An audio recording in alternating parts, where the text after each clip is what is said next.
Hello and welcome friends, मैं doctor ज्योति आप सभी का आज के इस नई वीडियो में स्वागत कर रही हूँ। और वूम ट्रॉमा के पहले वीडियो के लिए आप लोगों ने बहुत अच्छा रिस्पांस दिया और सेकंड पार्ट के लिए भी बहुत अच्छी आप लोगों की रिक्वेस्ट आई है।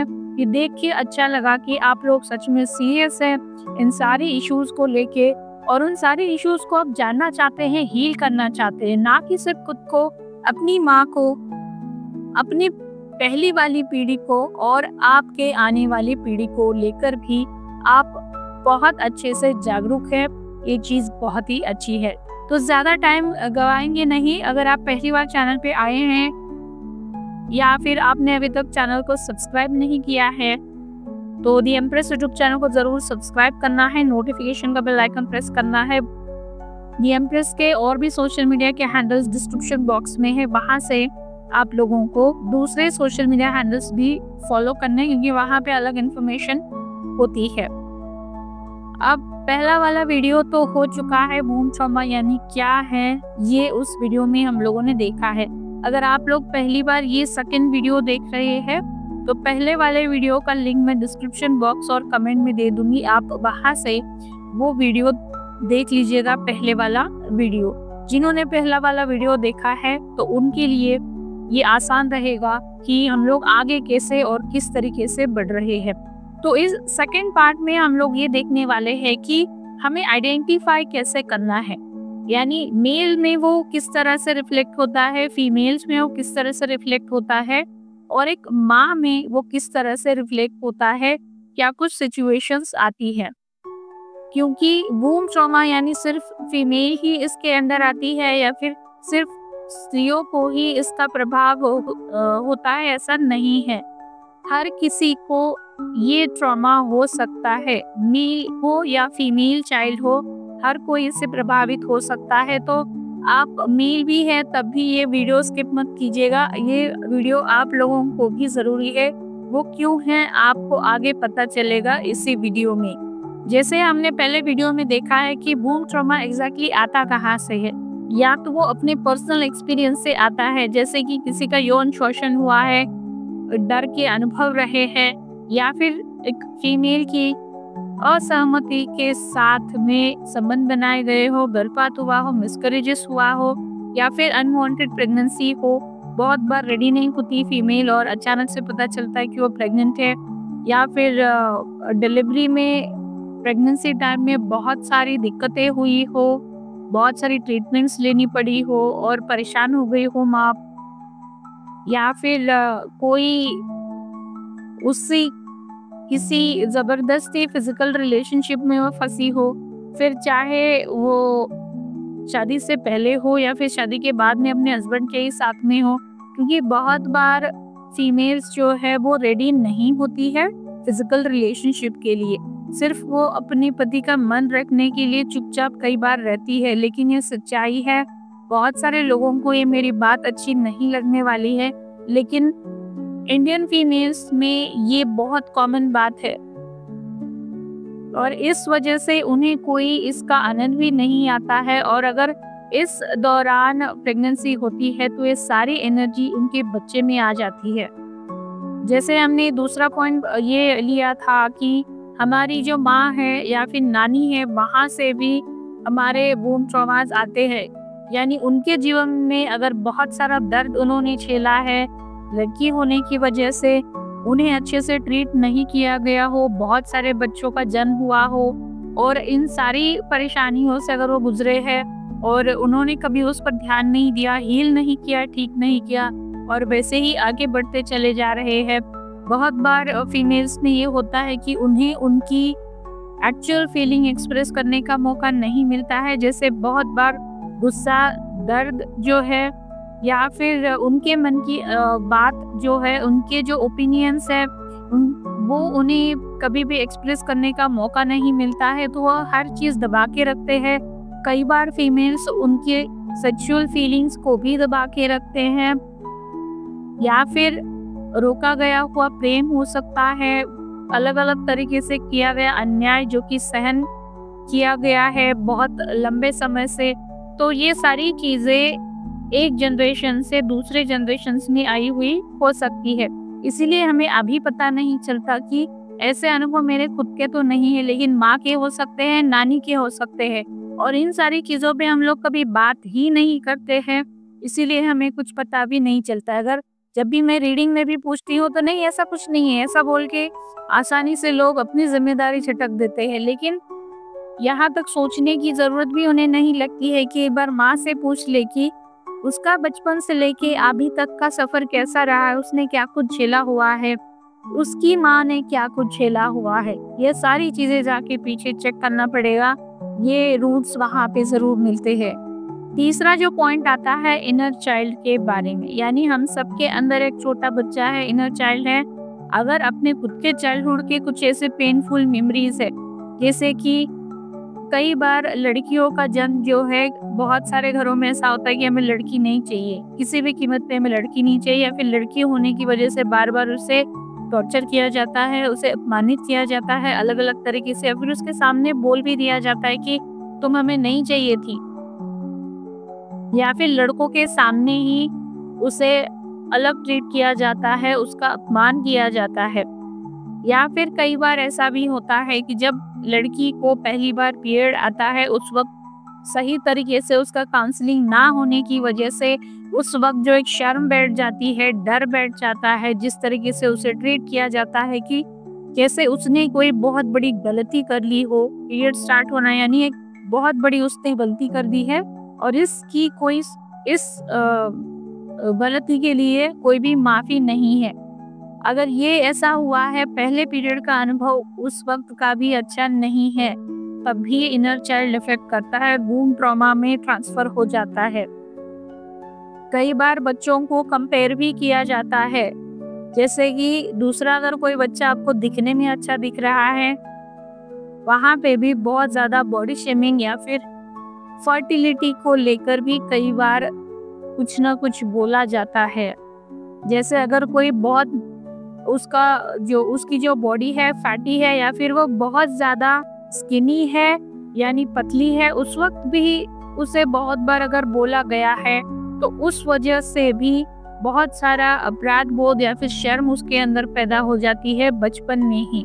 और इसके सारे इश्यूज जो है जब वो मैरिज के एज में आ जाती है, मैरिज हो जाता है, उस वक्त चाइल्ड बर्थ में इश्यूज आएंगे, शादी से डर लगेगा, बच्चों में ये सारे इश्यूज आएंगे ही आएंगे। अब फीमेल्स कैसे पहचाने कि वो वूम ट्रॉमा के अफेक्ट के अंडर है, फिर चाहे वो अपने इनर चाइल्ड की वजह से हो, अपने एंसेस्टर से हो, या फिर अपनी खुद की वजह से, यानी अभी आपका जो एज है आपके यंग एज से आया हुआ हो, जो मैंने अभी 3 टाइप का बताया है।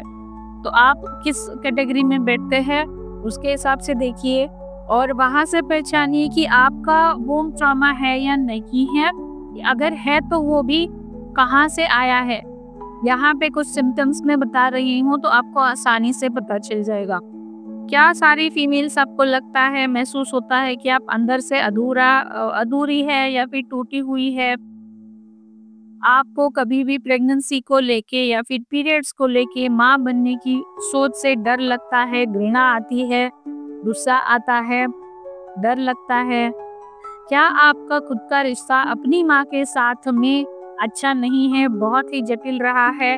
क्या आपको ऐसा महसूस होता है, लगता है कि मुझे कभी ठीक से प्यार नहीं मिला घर से, मैं शायद घर में किसी को नहीं चाहिए थी, मुझ पे किसी ने ध्यान ही नहीं दिया? क्या आपने कभी अनएक्सप्लेन सैडनेस, डर, शर्म महसूस किया है जहाँ पे जिसका कोई कारण नहीं है? बार बार पेल्विक पेन होना, पीसीओएस, पीसीओडी या फिर हार्मोनल असंतुलित हो जाना, पीरियड्स में बहुत ज़्यादा परेशानी हो जाना, बहुत ज़्यादा ब्लीडिंग हो जाना, या फिर इरेगुलर पीरियड्स हो जाना, या फिर बहुत ज़्यादा पेनफुल क्रैम्प्स हो जाना, बार बार गर्भपात हो जाना, या फिर प्रेगनेंसी को लेके सारी रिपोर्ट्स ठीक है लेकिन फिर भी कहीं ना कोई प्रॉब्लम हो जाना, आप जब भी अपने पार्टनर के साथ में संबंध बनाते हैं उस वक्त डिस्कम्फर्ट फील होना, या फिर उसमें कोई इंटरेस्ट फील नहीं होना, या फिर ज़बरदस्ती से कुछ थोपा गया है ऐसा फील होना, दूसरों की नेगेटिविटी, नेगेटिव एनर्जी बहुत आसानी से खुद के अंदर एब्जॉर्ब कर लेना। अगर कोई रो रहा है, दुख में है, गुस्सा ले है, तो वो सारी चीज़ें आसानी से क्या आप में आ जाती है? क्या आपको अंदर से खालीपन महसूस होता है? कुछ तो मिसिंग है जैसी अंदर की आवाज़ आपको हमेशा आती है?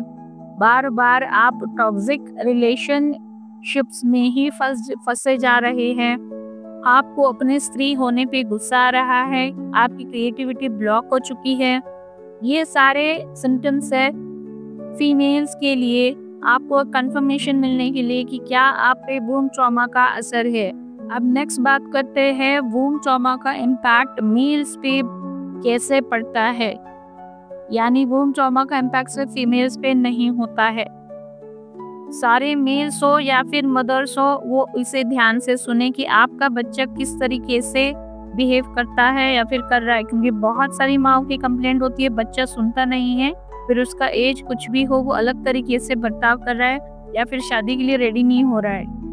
तो मेल्स में एक बहुत डीप इनसिक्योरिटी की फीलिंग होती है, हमेशा बिना कोई रीज़न के डर होता है, घबराहट या बेचैनी लगी रहती है। उसे हमेशा यही लगता है कि मुझे कोई भी पूरी तरह से नहीं समझता है और उसकी हालत ऐसी हो जाती है कि वो कभी भी रोने के लिए रेडी होता है। उसमें अंदर ये फीलिंग आ जाती है कि मैं शायद इस दुनिया में ठीक से फिट नहीं बैठता हूँ या फिर मैं सही नहीं हूँ इस दुनिया को लेके। बहुत ज़्यादा ओवरथिंक करने लगता है और हमेशा डर या फिर रिजेक्शन का बहुत गहरा उसे डर रहता है। और ये रिजेक्शन फेल्योर जॉब को लेके हो सकता है, मैरिज प्रपोजल्स को लेके हो सकता है, किसी से बात करने के लिए हो सकता है। हमेशा लो सेल्फ वर्थ यानी खुद को कम या फिर बेकार समझने की भावना उसमें बढ़ जाती है। उसमें भी हमेशा यही रहता है कि मुझे कभी ठीक से चाहा नहीं गया, मुझे ठीक से प्यार नहीं मिला या फिर मुझे ठीक से किसी ने ट्रीट नहीं किया है। और वो इसीलिए हमेशा खुद को बार-बार प्रूव करने की कोशिश करता रहता है। अटेंशन लेना, प्रेज़ेस लेना या फिर दूसरों से वैलिडेशन लेना, लोगों को खुश करना, इसी सारी चीज़ों में वो अपना टाइम बर्बाद करने लगता है। दूसरों से तुलना करता रहना और खुद को नीचा मानना, जैसे खुद की कोई गलती हो। दूसरा इसके आगे आता है उनके खुद के कॉन्फ्लिक्ट्स होते हैं, जैसे कि conflict with being a man, यानी खुद के मर्द होने पे उन्हें कंफ्यूजन होता है या फिर शर्म होता है। कई बार बहुत सारे आप लोगों ने भी पढ़ा हुआ सुना हुआ कि अगर मैं लड़की होता तो बहुत अच्छा होता, या फिर लड़कियों को हर चीज़ आसानी से मिल जाती है, लड़कियों को आजकल बहुत ज़्यादा ऑप्शन है, उनका प्रमोशन जल्दी होता है। ऐसी सारी इमोशंस उसमें बढ़ने लगती है।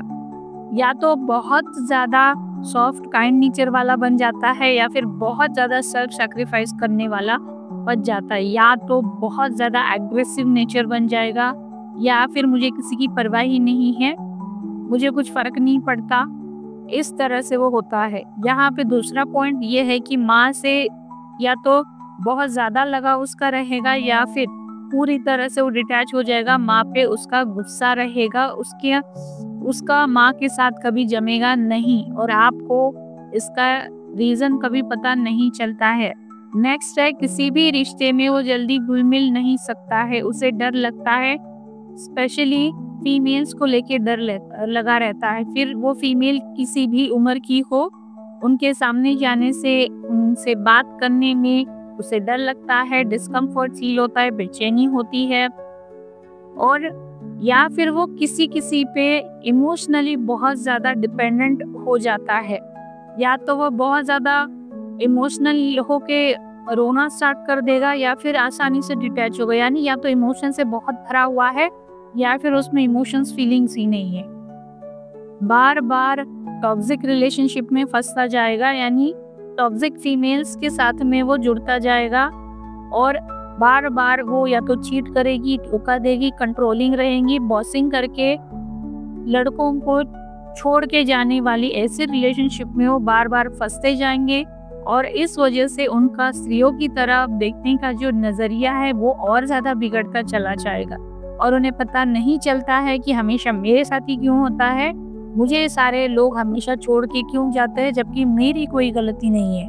कुछ तो मुझे करना है, ये दिमाग में होता है, लेकिन जब एक्चुअल एक्शन लेने की बात आती है तो दोबारा सेल्फ सबोटाज में हो चले जाते हैं, यानी खुद की ही एनर्जी पे डाउट करते हैं और वो काम करते ही नहीं है। अब मेल्स में ये ट्रॉमा कहाँ से आ गया? ना तो वो किसी बच्चे को जन्म दे सकते हैं और ना ही वो वूम्ब से रिलेटेड पीरियड्स या फिर इन सारी चीज़ों को वो कनेक्ट करते हैं। तो उनमें ये ट्रॉमा उनके जन्म से पहले आया हुआ है, जब वो अपनी माँ के गर्भ में थे।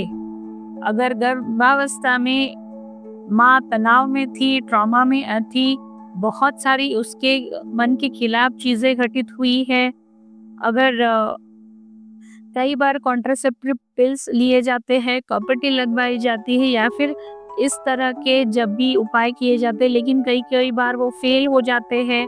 उस दौरान अगर प्रेगनेंसी रही है तो वो बच्चे में आएगा और माँ के प्रति उसका गुस्सा रहता ही है।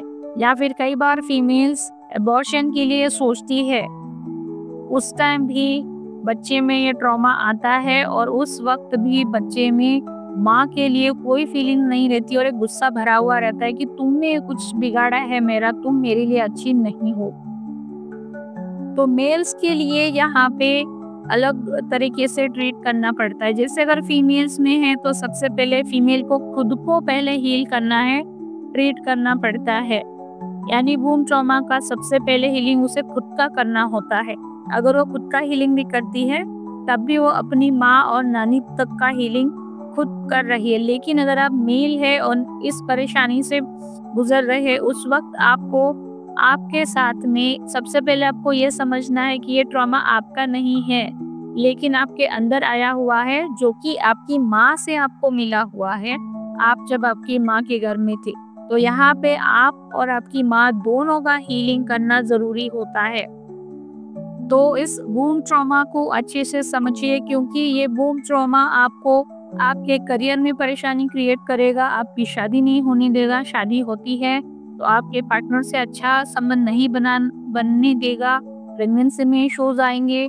दूसरा, जो पैदा होने वाला बच्चा है वो भी ट्रॉमा लेके पैदा होगा और उसके जन्म के बाद और बहुत ज़्यादा आप लोगों के रिलेशनशिप में इश्यूज और आपकी ज़िंदगी में बहुत सारे इश्यूज आना स्टार्ट हो जाएगा। अब ये सवाल आपके दिमाग में आया होगा कि ये तो बहुत ही गहरा प्रॉब्लम है और आप सब लोगों को, ज़्यादातर लोगों को ऐसे लगा ही होगा कि ये सारी साइंस जो है, सिम्टम्स मुझ में है, मैं खुद ऐसे अनुभव करता हूँ या फिर करती हूँ। अब इसे ठीक कर सकते हैं या नहीं कर सकते हैं? ऑफ कोर्स कर सकते हैं। इसके लिए हमें लंबे समय तक जुड़ के रहना ज़रूरी होता है। या तो आप यहाँ पे फीमेल्स के लिए पहले बता रही हूँ, हीलिंग ले सकते हैं। हीलिंग में क्या कुछ आएगा? हार्ट चक्र का हीलिंग आएगा, सेक्रल चक्र का हीलिंग आएगा, आपके इनर चाइल्ड का हीलिंग आएगा और वूम्ब ट्रॉमा का हीलिंग आएगा। ये सारी हीलिंग्स आपको एक साथ करनी पड़ेगी। अगर मेल्स का है तो मेल्स के लिए माँ के साथ में हीलिंग करना पड़ेगा, हार्ट चक्र का हीलिंग करना पड़ेगा और दोनों के लिए इनर चाइल्ड, यानी मेल हो या फीमेल हो, इनर चाइल्ड का हीलिंग करना ही पड़ेगा। हीलिंग चल रहा है तब भी, या फिर आप हीलिंग नहीं ले रहे हैं तब भी, आपको एक और यहाँ पे टेक्निक है जो मेडिटेशन, जो कि आप अपने हिसाब से कभी भी कर सकते हैं और अपने वूम्ब ट्रॉमा को हील कर सकते हैं, अपनी माँ की, नानी को और आने वाली पीढ़ी के ट्रॉमा को भी हील कर सकते हैं। फिर आप खुद मेल है या फीमेल है, आप अपनी जनरेशन्स को सुधारने के लिए एक योद्धा जैसे काम कर रहे होते हैं। तो आप लोग, ये आपको पार्ट कैसा लगा है बताइएगा। आप लोगों को मेडिटेशन चाहिए इसका, तो मेडिटेशन भी मैं पोस्ट कर दूंगी, जो आप जितनी बार चाहे मेडिटेशन ले सकते हैं। आपने पहले वीडियो के लिए बहुत अच्छा रिस्पांस दिया था। आई होप इस वीडियो के लिए भी आपका रिस्पांस अच्छा रहेगा, तो मैं आप लोगों के लिए फ्री गाइडेड मेडिटेशन बना दूंगी ताकि आप अपने वूम्ब ट्रॉमा को हील कर सके। तो ये वीडियो आप लोगों को कैसे लगा है ज़रूर बता दीजिएगा। बहुत कामों से मैं वक्त निकाल के सारे वीडियोस आप लोगों के लिए बनाती हूँ। और दी एम्प्रेस को सब्सक्राइब ज़रूर करना है, वीडियो लाइक करना है, शेयर भी ज़रूर कीजिएगा ताकि बहुत सारे लोगों तक ये इन्फॉर्मेशन पहुँच सके और बहुत सारे लोग हील हो सके। तो मिलते हैं अगले वीडियो में। आप लोग कमेंट में अपने थॉट्स ज़रूर बताइएगा। तमसो मा ज्योतिर्गमयम। धन्यवाद।